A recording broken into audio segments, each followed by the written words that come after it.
Probability, probability का मतलब होता है प्रायिकता। हिंदी में अगर सिंपल लैंग्वेज में समझे तो इसको बोलते हैं संभावना। ठीक से इसको समझ लीजिएगा। जैसे पॉसिबिलिटी बोल सकते हैं या चांसेस बोल सकते हैं। तो जरा गौर कीजिए कि अगर आप एग्जाम की तैयारी कर रहे हैं, 10th का एग्जाम की तैयारी कर रहे हैं, ठीक है, अगर सिलेबस 30% कम नहीं किया हुआ रहता तो सारा सिलेबस पढ़ते ना। कभी कभी ऐसा होता है कि कोई स्टूडेंट अगर 5 चैप्टर उसको कहा गया कि आप 5 चैप्टर को तैयारी कीजिए, ठीक है, लेकिन उसको लगा कि चलो हम 4 चैप्टर पढ़ते हैं, 5वां चैप्टर से क्वेश्चन आता ही नहीं, क्या फायदा है पढ़ने से, है ना। इससे इधर मतलब पिछले 10 वर्ष का अगर क्वेश्चन देखा जाए तो इस चैप्टर से क्वेश्चन नहीं आया, लेकिन दुर्भाग्य से उस बार क्वेश्चन आ गया, तो क्या हुआ, चांसेस ना हुआ। तो क्या हुआ, चांसेस ना बना जी, मतलब चांस बना कि हम एग्जाम में इसको फेस कर पाएंगे, लेकिन वहां पर क्या हो गया, अपोजिट हो गया। यानी जो आप सोचते हैं उसके अनुकूल भी हो सकता है, उसके प्रतिकूल भी हो सकता है, ठीक है। आप रोज वर्षा के मौसम में घर से निकल रहे हैं, है ना, रोज बारिश नहीं हो रहा था, साथ में अम्ब्रेला लेके चल रहे थे डेली। आज जिस दिन अम्ब्रेला लेके नहीं गए उस दिन बारिश हो गया। चांसेस ना है, प्रोबेबिलिटी ना कि संभावना है। आप जान रहे हैं कि इस्लामपुर से नई दिल्ली जाने वाली मगध एक्सप्रेस हर रोज ट्रेन लेट चलती है 2-3 घंटे, है ना। जिस दिन आपको जाने का रहा आप सोचे कि ऐसे भी 3-4 घंटा लेट ही रहता है, चलो जाएंगे पटना 10 बजे रात में, पकड़ लेंगे गाड़ी को, लेकिन जब पटना गए तो मालूम चला कि गाड़ी तो निकल चुकी है। तो पॉसिबिलिटी है, ठीक है। जैसे इसमें प्रोबेबिलिटी में जो आपको पढ़ना है वो मुख्य रूप से क्या पढ़ना है, सिक्का के बारे में, मतलब एक सिक्का को टॉस करते हैं, 2 सिक्का को टॉस करते हैं, डाइस जिसको पासा बोलते हैं, है ना, एक पासा को फेंकते हैं, 2 पासा को साइमल्टेनियसली फेंका जाता है। फिर आपको पढ़ना है प्लेइंग विथ कार्ड्स, है ना, कार्ड के बारे में पढ़ना है। अगर हम सिक्का की चर्चा करें कि अगर क्वेश्चन में ये कहा जाए कि आप एक सिक्का को टॉस करते हैं, सपोज एक सिक्का को टॉस करेंगे तो क्या होगा, आइदर हेड और टेल, यानी आप जस्टिफाई कर पाएंगे वहां पे कि वो हेड ही आएगा या टेल आएगा। कभी कभी मजाकिया अंदाज में दोस्त लोग को कहा जाता है क्रिकेट मैच खेलने गया, चलो तुम टॉस करो, हम जो बोलेंगे वो ही आएगा, ऐसा। अब कभी कभी आ जाता है तो बोलता हम बहुत भाग्यशाली हैं। तो प्रोबेबिलिटी ये नहीं बताता, है ना, फॉर्चुनेट और अनफॉर्चुनेट नहीं जी, फॉर्चुनेट और अनफॉर्चुनेट। हम सोच रहे थे कि 5 चैप्टर से पढ़ के पढ़ने के बजाय 4 चैप्टर से पढ़ के जाएंगे तो हमारा काम हो जाएगा, हम अच्छे नंबर ले आएंगे, है ना। ये फॉर्चुनेट की बात थी, लेकिन 5वां चैप्टर से भी क्वेश्चन आ गया तो क्या हो गया, ये अनफॉर्चुनेट हो गए। यानी हम सिक्का को जो एग्जाम्पल आपको दे रहे हैं कि जब एक सिक्का को टॉस किया जाता है, इसमें लिखाई नहीं है, आगे उसमें है दिया हुआ इक्वली लाइकली, इक्वली लाइकली, यानी इक्वली लाइकली का घटना कहाँ कहाँ हो सकती है। एक सिक्का में 2 पहलू होते हैं, आइदर हेड और टेल। अब बताइए जब एक सिक्का को टॉस करेंगे तो हर हाल में निश्चित है कि वो हेड या टेल में से कोई एक आ जाएगा। अब कोई कहता है कि सर 16 फिल्म में खड़ा हो गया था, है ना, वो ऐसा नहीं होगा सबके साथ, ठीक है ना। तो कहने का मतलब हुआ कि जब इक्वली लाइकली है तो एक घटना होगा ही होगा, उसे बोलते हैं इक्वली लाइकली। लेकिन 2 एक से ज्यादा अगर सिक्का उछलाएंगे तो एक साथ उछलाएंगे तो उसमें कंडीशन चेंज हो जाती है। अगर 2 सिक्का एक साथ उछलाते हैं, ठीक है, तो उसमें संभावना 4 बनती है, 4 संभावना बनती है। क्या क्या संभावना बनती है, अगर दोनों सिक्का को हम उछलाते हैं तो एक में हेड दूसरा में भी हेड आ सकता है, एक में टेल दूसरा में भी टेल आ सकता है, एक में हेड दूसरा में टेल, फर्स्ट में टेल और सेकंड में हेड। इसी प्रकार से 3 सिक्का को उछलाया जाता है तो 8 आउटकम्स आते हैं, मतलब आउटकम मतलब वो संभावना हुआ, ठीक है, वो हम जान रहे हैं। आउटकम्स इज द डिफिनेट, क्या एक सिक्का को उछलाएंगे तो 2 पहलू का डिफिनेट है कि कोई 2 कंडीशन इसमें आएगा। 2 सिक्का को उछलाएंगे तो 4 कंडीशन होगा ही होगा, 3 सिक्का को उछलाएंगे तो 8 कंडीशन होगा ही होगा। तब प्रोबेबिलिटी सिर्फ इतना ही है कि हाउ बी यो एविडेंस, मतलब आप किस प्रकार से उसको चांसेस को एब्जॉर्ब करते हैं। यहाँ समझिए the measure of the chance of happening, किसी भी घटना के होने की जो संभावना होती है, किसी भी घटना की होने की जो संभावना होती है, समथिंग इज कॉल्ड प्रोबेबिलिटी, ठीक है। The probability of a sure और certain happening, मतलब जो घटना निश्चित रूप से घटित होगी उसकी प्रोबेबिलिटी हमेशा 1 होगी। The probability of an impossible situation, जैसे बताएं, सिक्का उछलाया, वो खड़ा हो गया, ना हेड आया ना टेल आया, तब उस कंडीशन में प्रोबेबिलिटी 0 होगी। The probability of an event that may or may not happen is between either 0 और 1। मतलब कुछ घटना हो सकती है, कुछ घटना नहीं हो सकती, उसकी प्रोबेबिलिटी हमेशा 0 और 1 के बीच में रहेगी। अब बात करते हैं एक्सपेरिमेंट। एक्सपेरिमेंट क्या होता है? एक प्रयोग होता है। एक्सपेरिमेंट क्या है? प्रयोग जो लेबोरेटरी में सब करते हैं। The activities which be performed to achieve something, किसी भी चीज को प्राप्त करने के लिए जो हम काम करते हैं, वो काम हमारा क्या होता है? एक्सपेरिमेंट होता है। किसी को नमक बनाना, तो सोडियम और क्लोराइड को जब तक यह रिएक्शन नहीं करेगा उसको नमक नहीं मिलेगा। तो एक्सपेरिमेंट हुआ कि जिस काम को पूरा करने के लिए हम अपना काम परफॉर्म कर रहे हैं, वो हो गया experiment. Random experiment, an experiment which possible outcomes is known, यानी वैसा एक्सपेरिमेंट जिसका रिजल्ट हमको पहले से मालूम है, जिसका रिजल्ट पहले से मालूम है। यानी कैल्शियम और हाइड्रोक्साइड को मिलाएंगे तो कैल्शियम हाइड्रोक्साइड आएगा, इस बात को हम जान रहे हैं। लेकिन but exact event is not predicted, लेकिन एग्जैक्ट प्रिडिक्शन हम भविष्यवाणी नहीं कर सकते। हो सकता है कि रिएक्शन में हमसे कुछ गड़बड़ी हो जाए, है ना जी, तो कैल्शियम हाइड्रोक्साइड हम प्राप्त नहीं कर पाए। जैसे एग्जांपल बताएं सिक्का उछलाने की, सिक्का अगर हम उछलाएंगे तो ये तो पता है कि हेड और टेल आएगा, है ना, लेकिन ये पता नहीं है कि वो हेड आएगा या टेल आएगा। ये रैंडम एक्सपेरिमेंट हुआ। एक्सपेरिमेंट क्या हुआ? किसी काम को करने की जो परफॉर्मेंस है, उस परफॉर्मेंस को एक्सपेरिमेंट कहेंगे। रैंडम एक्सपेरिमेंट क्या हुआ? हम आने वाले समय में उस घटना के बारे में जान रहे हैं कि ये काम करेंगे तो इस रिजल्ट हमको मिलेगा, लेकिन एग्जैक्ट रिजल्ट के बारे में जानकारी हमको नहीं होती है, ताकि उसकी भविष्यवाणी कर ले। जैसे ज्योतिष लोग करता है, ज्योतिष लोग करता है ना भविष्यवाणी जी, वो कुंडली को देख करके उसके जन्म से लेकर मृत्यु तक की पूरी भविष्यवाणी कर देती। हालांकि वो भविष्यवाणी भी प्रोबेबिलिटी ही होती है। कभी देखिएगा ज्योतिष का जब लैंग्वेज निकलता है, उसके बारे में बताता है आपको भविष्यवाणी, तो उसमें भी चांसेस ही बताती है कि आप 2 महीना इस काम को नहीं कीजिए तो हो सकता है अगले महीने में आपका ये काम संभव हो जाए। नॉट एग्जैक्ट, है ना, एग्जैक्ट वो नहीं बता पाते हैं। आउटकम्स या इसी को दूसरा नाम दिया गया है टोटल सैंपल स्पेस, या सिंपल हम बोलते हैं sample space. When random experiment is performed, जब किसी रैंडम एक्सपेरिमेंट को परफॉर्म करते हैं, it ends into some happening, कुछ घटना उसमें होगा। कोई भी काम, कोई भी एक्सपेरिमेंट हम करेंगे, कुछ ना कुछ तो घटना घटेगा, इवेंट होगा उसमें। Such a happening is called outcomes. It is also known as total sample space and it is denoted as NS, मतलब number of sample space। इसका मतलब हम कह रहे हैं एक सिक्का को उछलाएंगे तो sample space 2, number of outcomes क्या आ गया?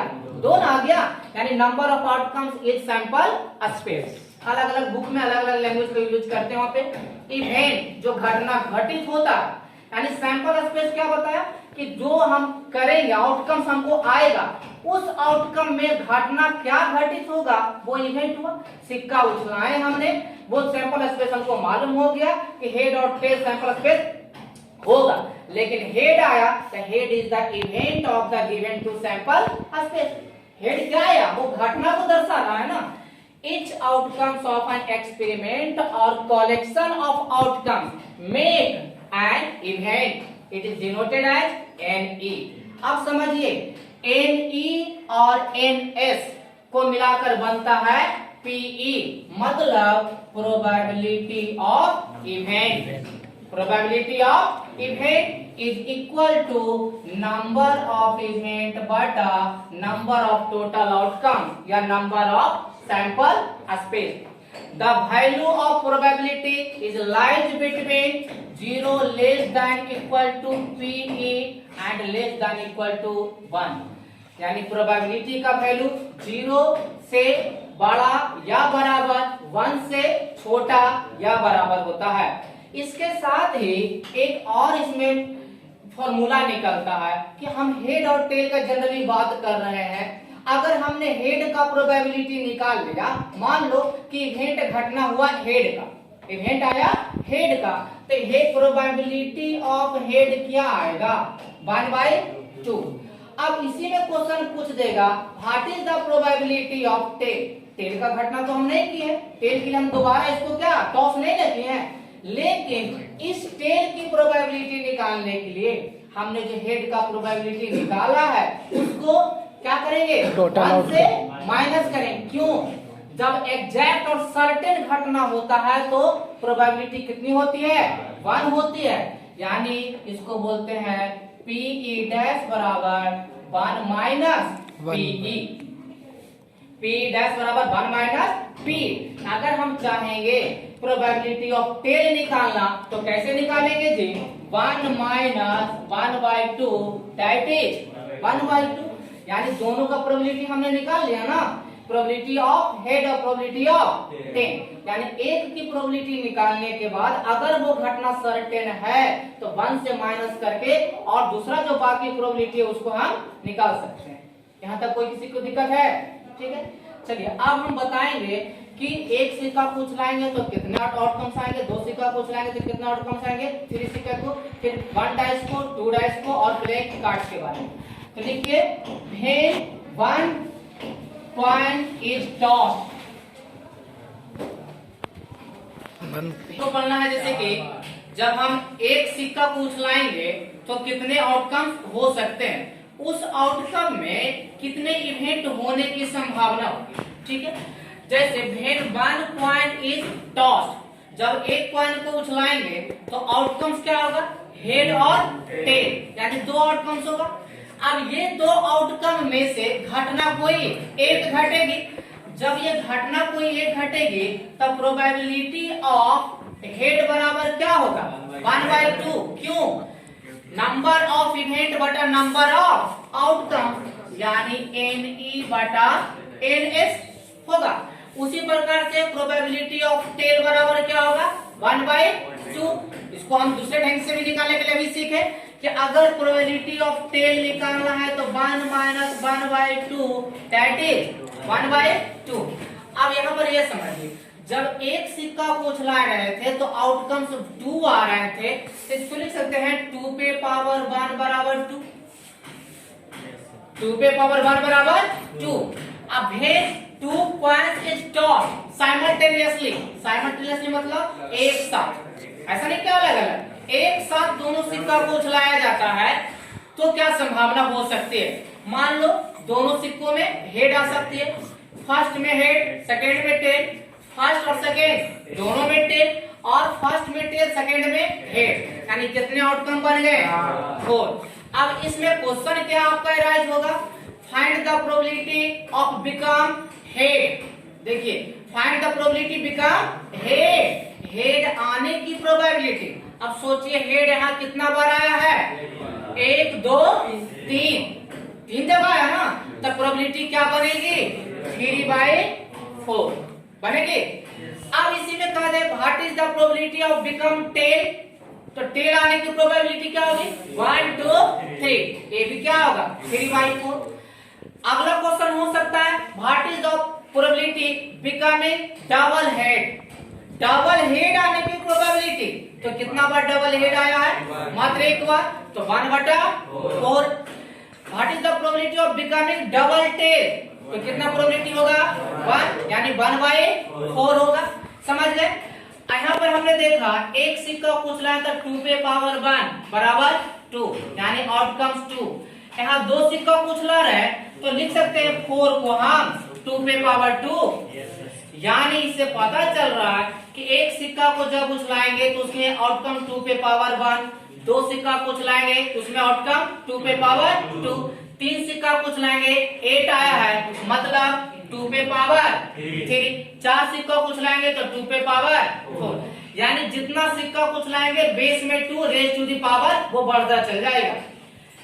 उसी प्रकार से when 3 coins are tossed simultaneously, तो इस प्रकार से देखिए कितने आउटकम्स बन रहे हैं, 8 आउटकम्स बन रहे हैं।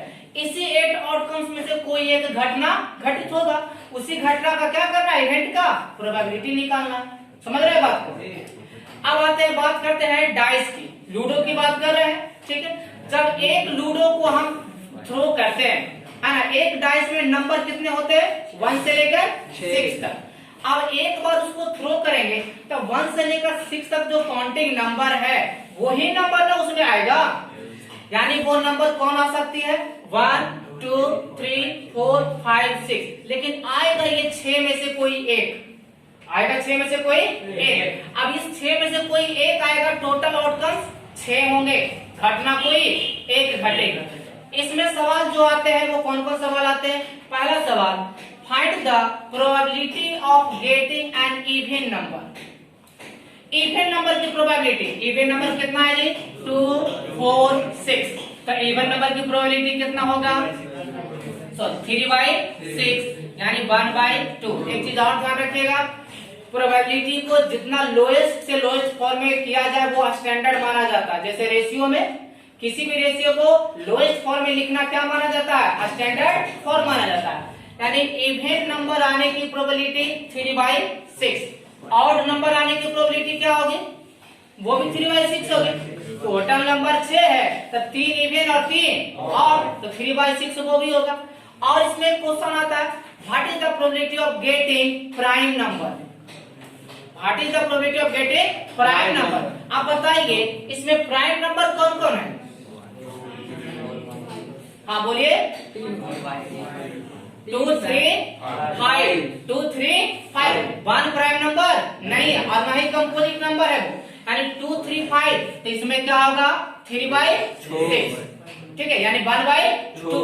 इसमें पूछ सकता है, what is the probability of getting composite number, what is the probability of getting composite number, क्या कर रहे हो,